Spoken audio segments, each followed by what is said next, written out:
फिर मैंने बहुत से ऑप्शंस देखे, जैसे dairy farm, poultry farm, piggery, लेकिन वो सब मैंने हटा के मुझे गोट्री के अंदर आना पसंद हुआ क्योंकि इसकी डिमांड डे बाय डे बढ़ती जा रही थी। सर हमने 50 गोट से स्टार्ट करी थी और जिसमें से हमारी 25 गोट्स मर गई थी क्योंकि हमें नॉलेज नहीं थी उसके बाद हम फिर 25 गोट लाए।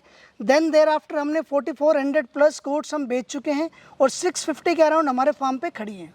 तो आधे लोग तो 990 हुए दिन की जो रात होती है उसमें दम तोड़ देते हैं जी। अब यहाँ से आपका प्रॉफिट स्टार्ट होता है। आपने कितनी बकरी चालू करी थी जी? एक, लेकिन आफ्टर 1000 डेज आपकी कितनी हो गई जी? 15 आपके खर्चे निकल चुके हैं। तो सेविंग ऐसे आती है। फेल कौन किसान भाई होता है जो एक दिन में पहली सीढ़ी से 4th सीढ़ी पे छलांग लगाता है? अच्छे से खिलाओ, पहले बादाम मत खिलाओ उसको, मूंगफली खिलाओ, लेकिन परमानेंट मूंगफली खिलाओ। नमस्कार भाइयों, इंडियन फार्मिंग टेक्नोलॉजी चैनल में आपका एक बार फिर से स्वागत है। दोस्तों आज हम बात करने वाले बहुत ही इंपॉर्टेंट टॉपिक के बारे में कि बकरी पालन को प्रॉफिट में कैसे लाएं या फिर बकरी पालन प्रॉफिटेबल बिजनेस है नहीं है। दोस्तों काफ़ी जो भाई होते हैं बकरी पालन खोल तो लेते हैं, फार्म स्टार्ट तो कर लेते हैं, लेकिन 1 या 2 साल में बकरी फार्म को बंद भी कर देते हैं। दोस्तों आज की वीडियो में टॉपिक पे हम चर्चा करने वाले हैं। आज आपको एक ऐसे सफल किसान से मिलाएंगे जो कि 8 साल से बकरी पालन कर रहे हैं सफलतापूर्वक और बाई प्रोफेशनल एक इंजीनियर भी हैं। दोस्तों यहाँ पर मैं ये कहना चाहूँगा, जो आप स्क्रीन पर नंबर देख रहे हैं ये Indian farming technology channel group का नंबर है जिसमें ऑल इंडिया से किसान भाई जुड़े हुए हैं। अगर आप भी इस ग्रुप का हिस्सा बनना चाहते हैं तो साल का 200 रुपये पे करके इस ग्रुप का हिस्सा बन सकते हैं। साथ ही इस ग्रुप के द्वारा आप बकरी खरीद और बेच भी सकते हैं। साथ ही जो बकरियों में समस्या आती है उसका भी समाधान आप पा सकते हैं। तो चलिए इसको वीडियो शुरू करते हैं। नरेंद्र जी नमस्कार। नमस्कार सर, आपका हमारे फार्म पे फिर से स्वागत है। कैसे हैं नरेंद्र जी? बढ़िया बढ़िया सर, आप बताइए। All well sir. थोड़ा सा परिचय हमारे दर्शकों को दीजिए। सबसे पहले मैं इंडियन फार्मिंग टेक्नोलॉजी का हमारे फार्म पे स्वागत करते हैं। सर जो वीडियो शूट करते हैं ऑल ओवर इंडिया घूम घूम के बड़ी मेहनत से करते हैं, तो आप लोग जो इनके वीडियोस हैं पूरे देखिए और उनकी जो नॉलेज शेयर कर रहे हैं उनको ज़रूर से ध्यान देखिए सर। तो थोड़ा सा ये फार्म बताइए, कहाँ पर है आपका फार्म ये और क्या फार्म की लोकेशन है? बिल्कुल सर, हमारा सबसे पहले हमारे फार्म का नाम है यदुवंशी गोट फार्म। इस फार्म को हम 2 भाई मिलकर चला रहे हैं पिछले 8 सालों से। मेरा नाम है नरेंद्र यादव, मेरे भाई का नाम है लोकेश यादव। हमारे जो कॉन्टेक्ट नंबर हैं वो है 9711430060, 9050926075। हमारा फार्म NH11 पे अटेली, महेंद्रगढ़ डिस्ट्रिक्ट, नारनौल और रेवाड़ी के बीच में सिचुएटेड है। नरेंद्र जी शुरुआत कब हुई इस बकरी पालन की और कैसे आपको ये आइडिया आया कि इंजीनियर को कैसे बकरी पालन का शौक लगा? सर देखिए, ये पिछले 8 साल पुरानी बातें हैं। जब हम गुड़गांव में मैं जॉब कर रहा था, मैंने खुद की कंपनी भी चलाई। देन हमें लगा कि एक जो चीज़ें होती है आपको खुद के बिजनेस आज नहीं तो कल बिल्ड करना ही करना पड़ता है।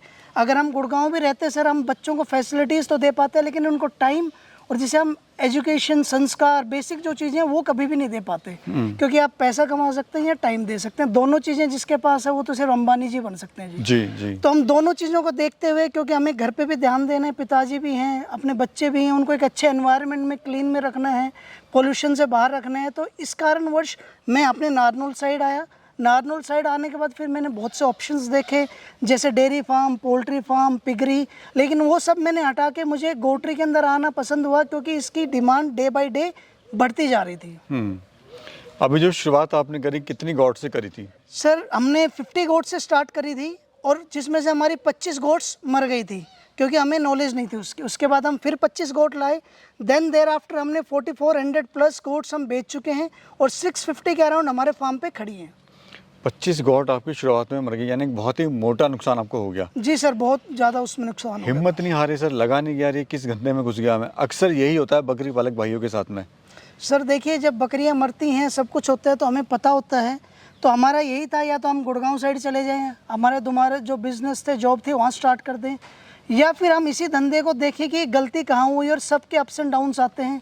तो हम एजुकेटेड होने के कारण हमने थोड़ा सा R&D करी। R&D करने के बाद हमने बोला एक फिर से पुश स्टार्ट, ज़ीरो से स्क्रैच से स्टार्ट करा जाए। तो हम 25 पहले हमने 25 बकरियां थी उनको अच्छे से रखा, उनका फीडिंग स्टाइल बदला, उनकी हैबिट्स बदली। जब वो हेल्दी हो गए तो हम फिर 25 बकरियां और लाए। फिर हमने प्रोडक्शन लेना चालू करा और हमने फिक्स शेड्यूल बना दिया हमारे फार्म का, चाहे लेबर कितनी भी बदलती रहे, जो काम जितने बजे होना है वो उतने बजे ही होगा। तो 8 साल हो गए, जो काम पहले होना है वो पहले ही होगा, जो बाद में होना है बाद में होगा। इसी कारण हमारा फार्म बिल्कुल कंटिन्यूसली मेंटेन होता हुआ चल रहा है। 8 साल से सफलतापूर्वक कर रहे हैं इसको? बिल्कुल सर। नरेंद्र जी कौन सी ब्रीड है और इस ब्रीड का चुनाव आपने क्यों किया और क्या खासियत होती है इसकी? सर जो ब्रीड हम यूज़ कर रहे हैं वो है तोतापुरी ब्रीड।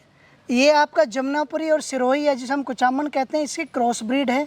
ये लार्ज ब्रीड है, क्योंकि जनरली सर आजकल क्या होता है, जब आप प्योर ब्रीड की बात करते हैं तो उसके अंदर क्या है, कहीं ना कहीं हमें उसके मदर का, फादर का, पीछे का किसी के जनरेशन का हमें पता नहीं होता है। तो नहीं पता होने के कारण उसमें क्या होता है कि सर कि जो हम ले आए और गलत सिलेक्शन हो गया तो मिक्स स्टार्ट हो जाता है। तो हम 3 ब्रीड से हमने स्टार्ट करा, 4 ब्रीड से।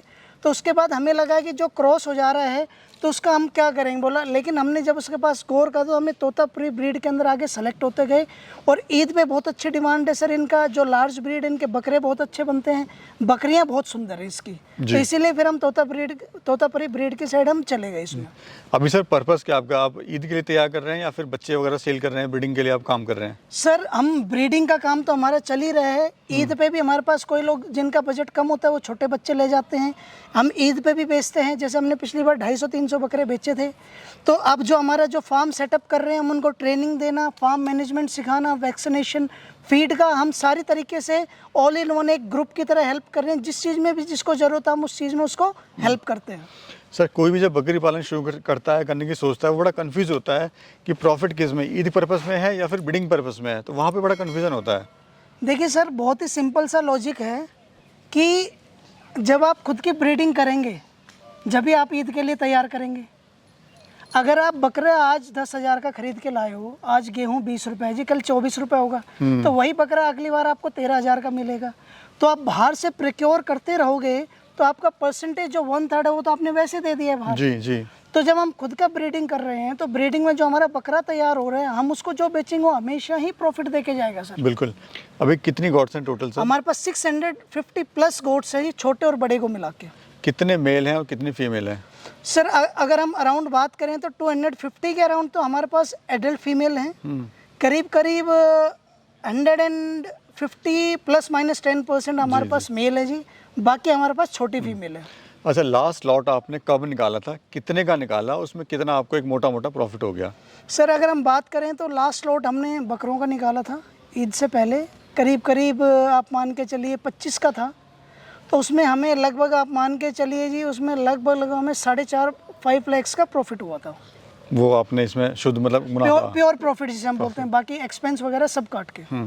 ये जो पूरा एरिया है सर, कितना एरिया है आपका ये? हमारे पास सर लगभग 3.5 एकड़ है। 1.25 एकड़ हमारे पास फार्म के लिए है, प्लस हमारा जो एकड़ लेफ्ट आउट है वो हमारा ग्रीन फॉडर जो नेपियर है उसके लिए है। जी सर, कोई अगर बकरी फार्म शुरू करना चाहता है तो उसके माइंड में ये आता है कि बकरियां कहाँ बेचेंगे, वो भी एक बड़ा मुद्दा है, तो थोड़ा सा मार्गदर्शन करिए हमें लोगों को। सर देखिए, सबसे पहले तो जो आप लोग कर रहे हैं, सबसे पहले तो सोशल मीडिया ही है। क्योंकि पहले क्या होता था, किसी गांव में बकरी होता था पता नहीं था। आजकल तो फ़ोन है, आप यूट्यूब पे जाइए, फेसबुक पे जाइए, आपको आपके यूट्यूब चैनल के माध्यम से आप देखेंगे तो 100 बकरी पालक हैं, कौन सी बकरी लेनी है, किससे लेनी है, सब कुछ यही है। प्लस दूसरा, आपके पास मंडियां हैं, जो मंडियां पहले से सेट हैं। प्लस जो तीसरा है, आप एक पुराने जब आप बिजनेस के अंदर हो जाते हो तो आपको कहीं कुछ समझ में नहीं आता, तो आस पड़ोस गाँव जो होता है, जो आपका शहर होता है, कोई भी बकरी की बात करेगा तो वो बताएंगा आप जाओ यदुवंशी फार्म पे जाओ, या आपके साइड कोई बड़ा फार्म होगा, कहीं अगर बकरी लेनी है तो वहाँ जाओ। क्योंकि एक ट्रस्ट बिल्ड हो जाता है सर। ट्रस्ट कहाँ से बिल्ड होता है? 8 साल से कर रहे हैं तो वो लोग अच्छा ही कर रहे होंगे, उनको पूरी नॉलेज है। जी सर, अगर हम देखें 8 साल पहले का एक्सपीरियंस देखें तो बकरी का जो मीट का, मटन का जो रेट था वो कुछ और था, आज बढ़ चुका है। डिमांड हमेशा बनी रहती है, लेकिन क्या कारण होता है कि सर बकरी पालक भाई फेल हो जाते हैं? कहाँ चूक होती है, कहाँ लैक ऑफ नॉलेज होती है वो? सर देखिए, जो फेल होने का कारण है वो एक ही है, एक ऐसे आदमी से नॉलेज लेना जिसे कुछ नहीं पता हो, बिना ट्रेनिंग के या फिर बिना नॉलेज के, जो हम प्रॉपर सफिशिएंट नॉलेज बोलते हैं, उसके बिना फार्म स्टार्ट करना, जो कि उसको फेलियर की तरफ ले जाता है। जैसे एक मैं बहुत छोटा सा एग्जांपल देता हूँ आपको, वैक्सीन्स का बकरियों में बहुत बड़ा रोल है, पेट के कीड़ों का डिवॉर्मिंग का बहुत बड़ा रोल है। तो आधे लोगों को तो यही नहीं पता, जो प्रेग्नेंट बकरी होता है उसको किस सोल्ट से करना है, जो नॉन प्रेग्नेंट होता है उसे किस सोल्ट से करना है, सर्दियों में कौन सा क्या लगेगा, गर्मियों में क्या लगेगा, वैक्सीन कितनों को लगेगी, कितनों को नहीं लगेगी। तो लोग इसी में कंफ्यूज हो जाते हैं। और जो वो कहते हैं ना sir, little knowledge is dangerous knowledge, जो आधी नॉलेज है वो खतरनाक है, जहर के बराबर है। तो उनके वहाँ वो पैदा हो जाता है। फिर जब बकरियाँ बीमार होती हैं तो अगर किसी ने बोल दिया ना कि एक पत्थर रखा है 200 किलोमीटर उधर, वहाँ लगा के आओ जो सब ठीक हो जाएंगे, तो वो वहाँ भी जाएंगे। लेकिन वो फर्स्ट डे से मैनेजमेंट नहीं सीखते हैं, नहीं काम करते हैं, जिसके कारणवश वो फेल हो जाते हैं। सर थोड़ा मैनेजमेंट के बारे में बताइए, खाने के मैनेजमेंट के बारे में। देखिए सर, खाने के लिए मैं आपको बता दूं, पहले हम अपना जो सबसे पहला जो इम्पोर्टेंट पार्ट है अपना किसका, बकरी पालन का, वो है जी कंसंट्रेटेड, जिसे हम दानेदार हम फीड बोलते हैं। तो जो दानेदार के अंदर है, जनरली जो लोग फेल होते हैं, जैसा मैंने स्टडी कह रहा है, मेरे 8 साल के एक्सपीरियंस से, उसमें वो लोग है ना सिर्फ मक्का दे दिया, आपका गेहूं दे दिया या सीजनल दे दिया, वो यही देते हैं, जो सीज़न पे सस्ता होता है वो देते हैं। लेकिन सर हम क्या कहते हैं, हमारा एक बड़ा ही सिंपल सा लॉजिक है कि जो आपके पास जो आपका फीड है, अगर आपको पेट अच्छा रखना है, हेल्दी रखना है, तो आपको क्या करना होता है, आपको सारे टाइप के ग्रेन्स मिला के हमेशा दो। किसी में आयरन होता है, किसी में मिनरल्स होता है, किसी में ट्रेस होता है, किसी में कॉपर आयरन होता है, किसी में ट्रेस मिनरल्स पड़े रहते हैं। तो सारी चीज़ें एक ही चीज़ में होती है, तो वो एक में डेफिशिएंसी पूरी करता है, दूसरे की डेफिशिएंसी ले आता है, एक में पूरी करता है, जिसके कारण वर्ष क्या होता है, अबॉर्शन, बच्चों की ग्रोथ अच्छे से नहीं, जो ग्रोथ फार्मर चाहता है वो नहीं मिल पाती, फिर इस कारणवश वो फेल होते चले जाते हैं। तो जो हमारा खुद का फीड है, जो हमने फार्मूला बना रखा है साइंटिस्ट से, उसमें हमने लिवर टॉनिक, मिनरल मिक्स से सोया, मक्का, 17 टाइप का ग्रेन्स डाला हुआ है, जो हमारा थ्रू आउट द ईयर चलता है, कोई चेंजेस नहीं होते हैं। अच्छा सर, ये जो बकरियां हैं बिकती कैसे हैं, पर केजी के हिसाब से बिकती हैं या फिर पर पीस के हिसाब से? नहीं सर, ये हमारे फार्म पे आज तक हमने कभी भी पर केजी के हिसाब से बकरियां नहीं बेची हैं। हम पर पीस एज ग्रुप के हिसाब से बेचते हैं जी। अगर आप जाएंगे राजस्थान की साइड, क्योंकि वहाँ पे जो मंडियाँ लगती हैं सर, मंडियों में क्या होता है, उनके पास बकरी नहीं होती है, वो किसी का बकरी लाके किसी को दे देते हैं, वो क्या खा रही है, कुछ नहीं कर रही है, आप बकरी लेके आओगे तो उसमें 20 से 30% की मोर्टेलिटी हो जाती है। जब बकरी मर जाती है तो एक किसान भाई को लगता है ये बिजनेस तो मेरे लायक नहीं, जो बची हैं फिर उन बकरियों को भी बेच देता है वो जी, जिसके कारण ये दिक्कत होती है। आप थोड़ी सी महंगी बकरी लो, आप उस फार्मर से बकरी लो जो पिछले 5-6 सालों से काम कर रहे हैं। हमारे में और दूसरे फार्मरों में कोई फ़र्क नहीं है, बस फ़र्क ये है जब आप रात को 1 बजे फ़ोन करके बोलोगे जी हमें ये दिक्कत आ गई, हम उसका सलूशन देते हैं जी। और वो सलूशन किसी भी टाइप का हो, बिल्कुल बकरी की बीमारी से, वैक्सीन से। तो अगर आप एक ऐसे अच्छे फार्मर से जुड़ते हो जिसको मेडिसिन की नॉलेज हो, वैक्सीन की नॉलेज हो, जो आपकी बीमारी सॉल्व करे, तो अगर उसमें आप 10-15 हज़ार फालतू भी देते हो तो उसमें आपको कभी भी वो चुभेगा नहीं, आपका फार्म अच्छे से चल जाएगा जी।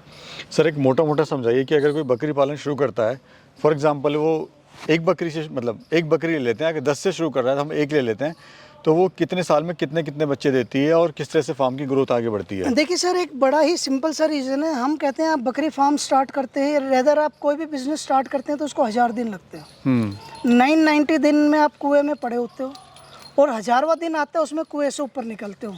तो आधे लोग तो 990वें दिन की जो रात होती है उसमें दम तोड़ देते हैं जी। तो इसमें क्या होता है, हम एक बकरी से स्टार्ट करें ताकि लोगों को बड़ा ही सिंपल एंड क्लियर रहेगा। बकरी जो बच्चे देती है वो 13 से 14 महीने में 2 बार बच्चे देती है। जो एडल्ट बकरी है जिसकी एज 2, 2.5, 3 साल से ऊपर है, उसकी एवरेज आएगी 4 बच्चों की। जो फर्स्ट टाइम आ रहा है, जो सेकंड टाइम बच्चे दे रही है, जो उसकी आएगी 3 की एवरेज। और जो फर्स्ट टाइम दे रही है उसके साल मतलब 13 से 14 मंथ्स में आपके 2 ही बच्चे आएंगे। यानी 1000 दिन बाद जो है आपका जो फार्म है वो प्रॉफिट में आना स्टार्ट होगा। एग्जैक्टली उससे पहले सारे खर्चे ही पूरे होंगे? सिर्फ खर्चे पूरे होंगे सर, क्योंकि आप देखिए कैलकुलेशन मैं आपको बता देता हूँ। एक एडल्ट गोट आपने एक खरीदी, आफ्टर 13 मंथ्स उसने 3 बच्चे दिए जी। आफ्टर 13 मंथ्स उसने 3 बच्चे दिए, तो 13 आपके 26 मंथ हो गए जी। आपके पास 3 और 3 6 और एक 7 पीस हो गए सर।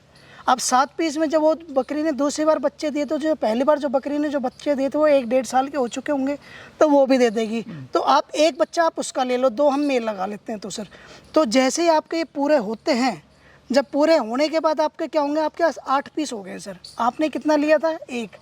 अब इसमें आपके बकरे कितने हैं? 2 तो हमने पहले से बचा लिए थे और सर 1 हम बाद में बचा लेते हैं, उसमें हम फीमेल का प्रोडक्शन मान लेते हैं। तो सर हमारे पास 3 बकरे आपने बेच दिए जी। जो 3 बकरे आपने बेचे हैं, उससे आपने जो बकरी आई है, जो उनको खिलाना गया, उस सब का आप लेवल अप हो जाओगे। अब आपका गेम स्टार्ट होता है, जिसे हम कहते हैं 1000 दिन का गेम। अब आपके पास सर बकरी कितनी होगी? आपने 3 तो पीस बेच दिए, अपने पास 8 थे, तो अपने पास 5 बकरी बची हैं जी। अब 5 बच्चे देंगे जी, तो 13 महीने बाद 5 बकरी कितने बच्चे देंगे जी? हम 15 ले लेते हैं जी। 15। अब 15 हो गए जी। अब यहाँ से आपका प्रॉफिट स्टार्ट होता है। आपने कितनी बकरी चालू करी थी जी? 1। लेकिन आफ्टर 1000 डेज आपके कितनी हो गई जी? 15 आपके खर्चे निकल चुके हैं। अब जो 15 आएंगी, मैं कहता हूँ 5 आपके खर्चे में चली जाएंगी, 10 आपके पास सेविंग है, छोटी सेविंग आई। अब जब 10 बकरी बच्चे देंगी तो आपके पास तो सेविंग ऐसे आती है। फेल कौन किसान भाई होता है जो एक दिन में पहली सीढ़ी से 4th सीढ़ी पे छलांग लगाता है, जो जल्दी अमीर बनने की सोचता है? एग्जैक्टली। हमें भी 8 साल हो गए सर। आप पहली बार आए थे, जब आपने हमारा फार्म देखा था, छोटे पेड़ थे, छोटी चीज़ें हैं, सारी चीज़ें अब यही पेड़ बड़े हो गए हैं, बाहर छाया है, बारिश आती है तो खाने के लिए हैं, हमने सहजन लगाए हैं, नींबू लगा रखे हैं, सारी चीज़ें हैं सर। अगर आप मार्केट में टिकोगे नहीं, नई इनोवेशंस नहीं करोगे तो आप आगे कैसे जाओगे। और जो नया किसान भाई है वो ऐसे से सलाह लेगा, अरे फीड तो महंगा पड़ता है 4 रुपये, गेहूँ खिला दो, गेहूँ 4 रुपये सस्ता है, लेकिन वो नहीं देख रहे हैं कि जो फीड है वो कंप्लीट डाइट है। कभी आपने देखा है ह्यूमंस में कि आप सिर्फ रोटी रोटी खाते रहो या फिर दाल ही रोटी, और दाल भी कौन सी, सिर्फ चने की दाल खा लो या मसूर की, ऐसा हुआ है। आप हर दिन दाल बदलते हो, हर दिन सब्जी बदलते हो, सर्दियों में गेहूँ की, मक्का की रोटी अगर जाते हो तो क्यों होते हैं सर? क्योंकि सारी चीज़ें पूरी होती है। फ्रूट्स में बात कर लो, केले खाओगे, पपीता खाओगे, सेब खाओगे, यही चीज़ जानवर के साथ है। इनकम सोर्स यही है आपका। अगर आप ही एक दाना देता रहोगे तो उसमें सारी पूंजी कैसे होगी? तो एक बहुत सिंपल सा लॉजिक है, कोई इसमें रॉकेट साइंस नहीं है। पिछली बार भी मैंने आपको यही बताया, इस बार भी मैंने यही बताया सर। अच्छे से खिलाओ, पहले बादाम मत खिलाओ उसको, मूंगफली खिलाओ, लेकिन परमानेंट मूंगफली खिलाओ। जिसने बादाम खिलाने के चक्कर में पहले मोटा कर दिया, फिर बादाम के रुपए ख़त्म हो जाएंगे, फिर मूंगफली भी नहीं मिलेगी, देन वो मूंगफली से भी गया तो उसकी बकरी कमज़ोर होंगी। जो कमज़ोर होता है उसको दुनिया दबाती है, तो कमज़ोर से बकरी मरेगी, उसको लॉस आएगा, फिर वो बंद कर देगा। खत्म हो जाएगा। मैं जी बहुत बहुत धन्यवाद, Thank you, बहुत ही sir. अच्छे आपने विचार रखे और समय दिया हमें वीडियो शूट करने का। धन्यवाद सर। Thank you sir.